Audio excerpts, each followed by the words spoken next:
Salam əziz izləyicilər. Bu gün çox möhtəşəm baton, papatya və Ramazan çörəyini ev üsulunda hazırladım. İlk olaraq ərzaqları qeyd edim. Mən 2 kiloqram undan istifadə elədim. 2 kiloqram un üçün 2 dolu çay qaşığı quru mayadan, 3 dolu çay qaşığı duzdan istifadə etdim və ilıq su ilə xəmirimi yoğurdum. Xəmir ələ yapışmayana qədər onu yoğurdum.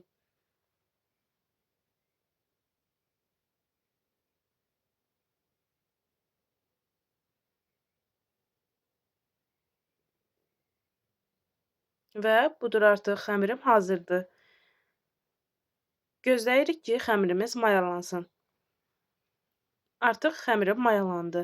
Onun 3/2 hissəsini götürürəm, Ramazan çörəyi üçün istifadə edirəm.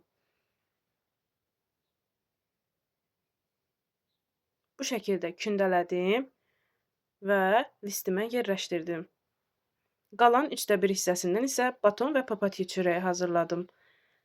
İlk olaraq 7 ədəd parçaya ayırdım. Bu cür kiçik parçalar.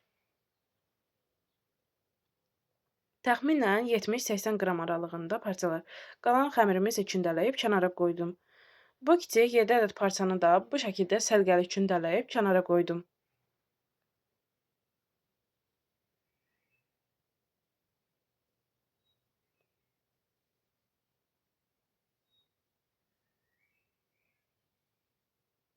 Daha sonra yağlı kağızımı götürdüm. Onu təzədən yağladım. Yağlamağımın səbəbi isə bu yağlı kağızı yeni almışdım. Yapışıb yapışdırmayacağını da bilmirdim və işimi ehtimala buraxmamaq üçün onu yağladım. Və bu şəkildə kündələri yerləşdirirəm.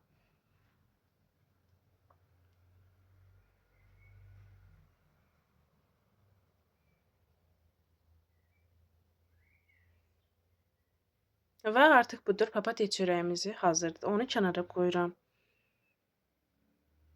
Başlayıram baton çörəyi hazırlamağa. İlk olaraq stolun üzərinə çox azca yağ əlavə etdim. Onu bu şəkildə yaydım.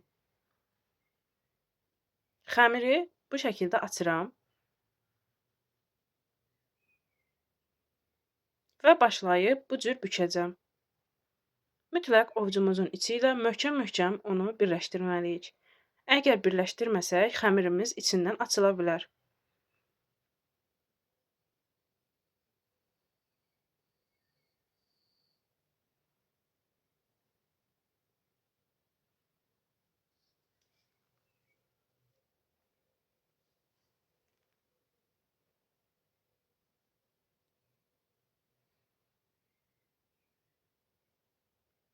Artıq baton çörəyimin forması hazırdır. Onu yağlı kağıza yerləşdirdim.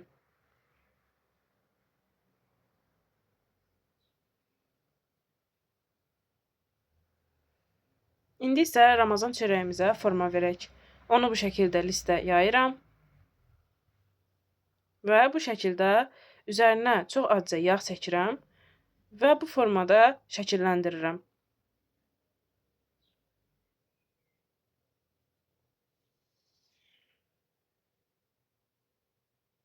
Digər çörəklərimin də üzərinə çox azca yağ çəkdim. Və Ramazan çörəyimizin üzərini yumurtalayıram. Daha sonra 180 dərəcədə qızdırılmış sobada bişməyə qoyuram.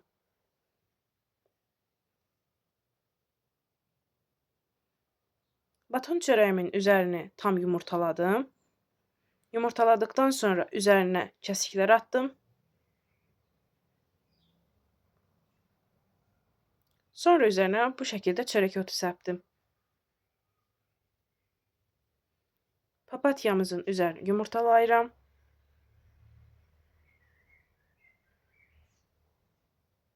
Sonra üzərinə çox az çörək otu səpirəm. Və budur, artıq çörəklərim bişdi, hazırdır. Onu qoyuram ki, belə soysun. Soyduqdan sonra isə artıq götürüb onu doğrayıram. Bu şəkildə 4 hissəyə ayırıram çörəyimi. Qeyd edim ki, bu çörək bizim üçün çox olduğuna görə mən onu 4 hissəyə ayırıb belə kuloklarda soyuducunun buzluğuna atıram, donur. və lazım olduqda çıxardıram, donu açılır, ilk günkü kimi yumşaq çörəklər olur. Və budur artıq baton çörəyimi kəsirəm, içinin gözəlliyinə, möhtəşəmliyinə baxın. Əgər videomuz bəyəndinizsə, xoşunuza gəldisə, videonu bəyənməyi, səhifəmə abunə olmağı unutmayın.